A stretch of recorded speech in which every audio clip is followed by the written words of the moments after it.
Some time ago, a man punished his 3-year-old daughter for wasting a roll of gold wrapping paper. Money was tight and he became infuriated when the child tried to decorate a box to put under the Christmas tree. Nevertheless, the little girl brought the gift to her father the next morning and said, "This is for you, Daddy." The man became embarrassed by his overreaction earlier, but his rage continued when he saw that the box was empty. He yelled at her, "Don't you know, when you give someone a present, there is supposed to be something inside?" The little girl looked up at him with tears in her eyes and cried, "Oh, Daddy, it's not empty at all. I blew kisses into the box. They're all for you, Daddy." The father was crushed. He put his arms around his little girl, and he begged for her forgiveness. Only a short time later, an accident took the life of the child. Her father kept the gold box by his bed for many years and, whenever he was discouraged, he would take out an imaginary kiss and remember the love of the child who had put it there. Love is the most precious gift in the world. The second story. There was a blind girl who hated herself purely for the fact she was blind. The only person she didn't hate was her loving boyfriend, as he was always there for her. She said that if she could only see the world, she would marry him. One day, someone donated a pair of eyes to her. Now she could see everything, including her boyfriend. Her boyfriend asked her, "Now that you can see the world, will you marry me?" The girl was shocked when she saw that her boyfriend was blind too, and refused to marry him. Her boyfriend walked away in tears, and later wrote a letter to her saying, "Just take care of my eyes, dear. When our circumstances change, so does our mind. Some people may not be able to see the way things were before, and might not be able to appreciate them." There are many things to take away from this story, not just one. The third story. In ancient times, a king had a boulder placed on a roadway. He then hid himself and watched to see if anyone would move the boulder out of the way. Some of the king's wealthiest merchants and courtiers came by and simply walked around it.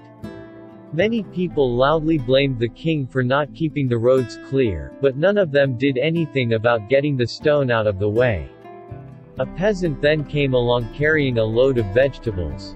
Upon approaching the boulder, the peasant laid down his burden and tried to push the stone out of the road.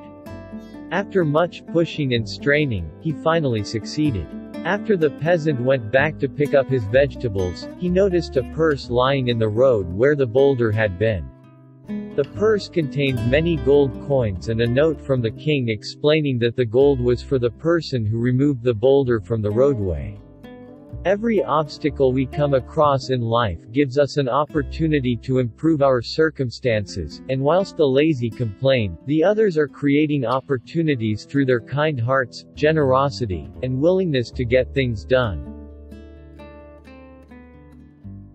The fourth story. A shop owner placed a sign above his door that said, "Puppies for sale."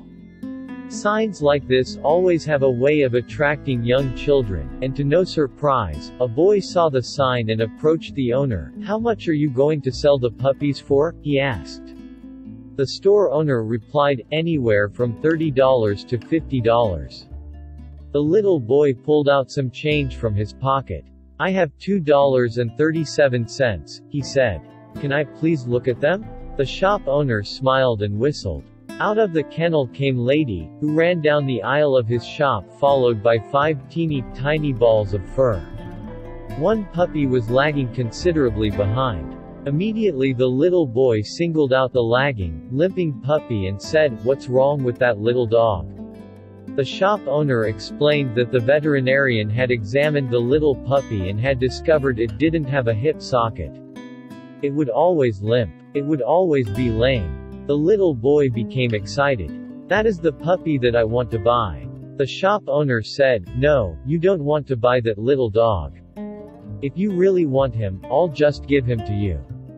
The little boy got quite upset. He looked straight into the store owner's eyes, pointing his finger, and said, "I don't want you to give him to me." That little dog is worth every bit as much as all the other dogs and I'll pay full price. In fact, I'll give you $2.37 now, and 50 cents a month until I have him paid for." The shop owner countered, "You really don't want to buy this little dog. He is never going to be able to run and jump and play with you like the other puppies." To his surprise, the little boy reached down and rolled up his pant leg to reveal a badly twisted, crippled left leg supported by a big metal brace. He looked up at the shop owner and softly replied, "Well, I don't run so well myself, and the little puppy will need someone who understands." The fifth story. A gentleman was walking through an elephant camp, and he spotted that the elephants weren't being kept in cages or held by the use of chains. All that was holding them back from escaping the camp was a small piece of rope tied to one of their legs. As the man gazed upon the elephants, he was completely confused as to why the elephants didn't just use their strength to break the rope and escape the camp. They could easily have done so, but instead, they didn't try to at all. Curious and wanting to know the answer, he asked a trainer nearby why the elephants were just standing there and never tried to escape. The trainer replied, "When they are very young and much smaller we use the same size rope to tie them and, at that age, it's enough to hold them. As they grow up, they are conditioned to believe they cannot break away. They believe the rope can still hold them, so they never try to break free." The only reason that the elephants weren't breaking free and escaping from the camp was that over time they adopted the belief that it just wasn't possible. No matter how much the world tries to hold you back, always continue with the belief that what you want to achieve is possible. Believing you can become successful is the most important step in actually achieving it. The sixth story. As a group of frogs was traveling through the woods, two of them fell into a deep pit. When the other frogs crowded around the pit and saw how deep it was, they told the two frogs that there was no hope left for them. However, the two frogs decided to ignore what the others were saying and they proceeded to try and jump out of the pit. Despite their efforts, the group of frogs at the top of the pit were still saying that they should just give up. That they would never make it out. Eventually, one of the frogs took heed to what the others were saying and he gave up, falling down to his death. The other frog continued to jump as hard as he could. Again, the crowd of frogs yelled at him to stop the pain and just die. He jumped even harder and finally made it out. When he got out, the other frogs said, "Did you not hear us?" The frog explained to them that he was deaf. He thought they were encouraging him the entire time. People's words can have a big effect on others' lives. Think about what you say before it comes out of your mouth. It might just be the difference between life and death. The seventh story. There once was a little boy who had a very bad temper. His father decided to hand him a bag of nails and said that every time the boy lost his temper, he had to hammer a nail into the fence. On the first day, the boy hammered 37 nails into that fence. The boy gradually began to control his temper over the next few weeks, and the number of nails he was hammering into the fence slowly decreased. He discovered it was easier to control his temper than to hammer those nails into the fence. Finally, the day came when the boy didn't lose his temper at all. He told his father the news and the father suggested that the boy should now pull out a nail every day he kept his temper under control. The days passed and the young boy was finally able to tell his father that all the nails were gone. The father took his son by the hand and led him to the fence. "You have done well, my son, but look at the holes in the fence. The fence will never be the same. When you say things in anger, they leave a scar just like this one. You can put a knife in a man and draw it out. It won't matter how many times you say I'm sorry, the wound is still there. Control your anger, and don't say things to people in the heat of the moment that you may later regret." Some things in life, you are unable to take back. The eighth story. A man found a cocoon of a butterfly.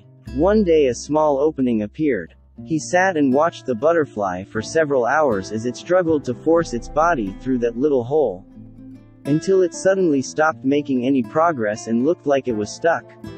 So the man decided to help the butterfly. He took a pair of scissors and snipped off the remaining bit of the cocoon. The butterfly then emerged easily, although it had a swollen body and small, shriveled wings. The man didn't think anything of it and sat there waiting for the wings to enlarge to support the butterfly. But that didn't happen. The butterfly spent the rest of its life unable to fly, crawling around with tiny wings and a swollen body. Despite the kind heart of the man, he didn't understand that the restricting cocoon and the struggle needed by the butterfly to get itself through the small opening were God's way of forcing fluid from the body of the butterfly into its wings, to prepare itself for flying once it was out of the cocoon. Our struggles in life develop our strengths. Without struggles, we never grow and never get stronger, so it's important for us to tackle challenges on our own, and not be relying on help from others. The ninth story. There was a farmer who sold a pound of butter to a baker. One day the baker decided to weigh the butter to see if he was getting the right amount, which he wasn't. Angry about this, he took the farmer to court. The judge asked the farmer if he was using any measure to weight the butter. The farmer replied, "Honor, I am primitive. I don't have a proper measure, but I do have a scale." The judge asked, "Then how do you weigh the butter?" The farmer replied, "Your Honor, long before the baker started buying butter from me, I have been buying a pound loaf of bread from him. Every day when the baker brings the bread, I put it on the scale and give him the same weight in butter. If anyone is to be blamed, it is the baker. In life, you get what you give. Don't try and cheat others." The tenth story. In a small Italian town, hundreds of years ago, a small business owner owed a large sum of money to a loan shark. The loan shark was a very old, unattractive-looking guy that just so happened to fancy the business owner's daughter. He decided to offer the businessman a deal that would completely wipe out the debt he owed him. However, the catch was that we would only wipe out the debt if he could marry the businessman's daughter. Needless to say, this proposal was met with a look of disgust. The loan shark said that he would place 2 pebbles into a bag, one white and one black. The daughter would then have to reach into the bag and pick out a pebble. If it was black, the debt would be wiped, but the loan shark would then marry her. If it was white, the debt would also be wiped, but the daughter wouldn't have to marry the loan shark.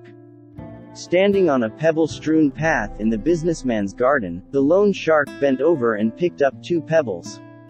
Whilst he was picking them up, the daughter noticed that he'd picked up 2 black pebbles and placed them both into the bag.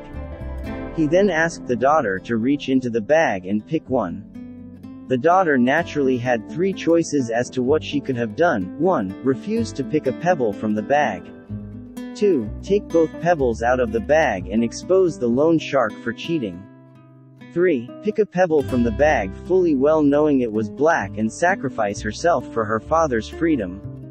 She drew out a pebble from the bag, and before looking at it, accidentally dropped it into the midst of the other pebbles. She said to the loan shark, "Oh, how clumsy of me. Never mind, if you look into the bag for the one that is left, you will be able to tell which pebble I picked."